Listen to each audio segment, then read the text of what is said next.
ನಮಸ್ತೆ. ಇವತ್ತಿನ ರೆಸಿಪಿಲಿ ನಾನು ಬನಾನಾ ಡ್ರೈ ಫ್ರೂಟ್ಸ್ ಮಿಲ್ಕ್ ಶೇಕ್ನ ಶೇರ್ ಮಾಡ್ತಾ ಇದ್ದೀನಿ.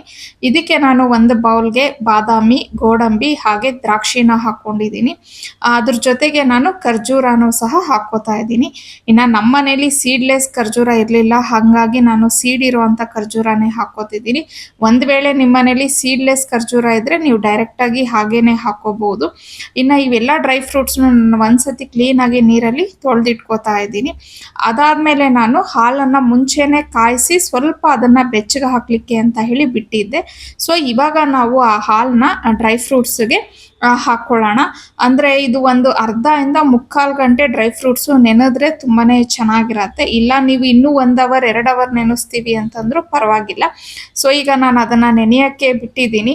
ಅಷ್ಟರೊಳಗೆ ಕಿಚನಲ್ಲಿ ಇದ್ದಿದ್ದಂಥ ಕೆಲವೊಂದು ಇಂಡೋರ್ ಪ್ಲ್ಯಾಂಟ್ಸ್ನೆಲ್ಲ ಕ್ಲೀನ್ ಮಾಡ್ಕೊಬೇಕಿತ್ತು. ಸೊ ಅದನ್ನೆಲ್ಲ ಮಾಡ್ಕೊತಿದ್ದೀನಿ. ಈಗ ಅದು ನೆಂದಿದೆ, ಅಂದರೆ 1/2 ಅವರ್ ಆಗಿದೆ. ಈಗ ನನಗೆ ಚುಕ್ಕಿ ಬಾಳೆಹಣ್ಣು ಇದ್ದಿದ್ರೆ ಇನ್ನೂ ಚೆನ್ನಾಗಿರೋದು, ಆದರೆ ನನಗೆ ಆ ಬಾಳೆಹಣ್ಣು ಸಿಗಲಿಲ್ಲ. ಸೊ ಇಲ್ಲಿ ನಾನು 3 ಬಾಳೆಹಣ್ಣನ್ನು ಯೂಸ್ ಮಾಡ್ತಾ ಇದ್ದೀನಿ. ಇದಾದ್ಮೇಲೆ ಒಂದು ಬ್ಲೆಂಡರ್ಗೆ ನಾನು ನೆನೆಸಿಟ್ಟಿರುವಂಥ ಡ್ರೈ ಫ್ರೂಟ್ಸು ಮತ್ತು ಬಾಳೆಹಣ್ಣನ್ನು ಹಾಕಿ ಈಗ ಬ್ಲೆಂಡ್ ಮಾಡ್ಕೊತಾ ಇದ್ದೀನಿ. ನಿಮಗೆ ಇದು ಸ್ವಲ್ಪ ಡ್ರೈ ಫ್ರೂಟ್ಸ್ ತಿನ್ನೋದಕ್ಕೆ ಬೇಕು, ಬಾಯಿಗೆ ಸಿಗಬೇಕು ಅನ್ನೋಂಗಿದ್ರೆ ತರಿಯಾಗಿ ಬ್ಲೆಂಡ್ ಮಾಡ್ಕೊಳ್ಳಿ. ತುಂಬ ಟೇಸ್ಟಿಯಾಗಿರುವಂಥ banana dry fruits milk shake ready ಆಗಿದೆ.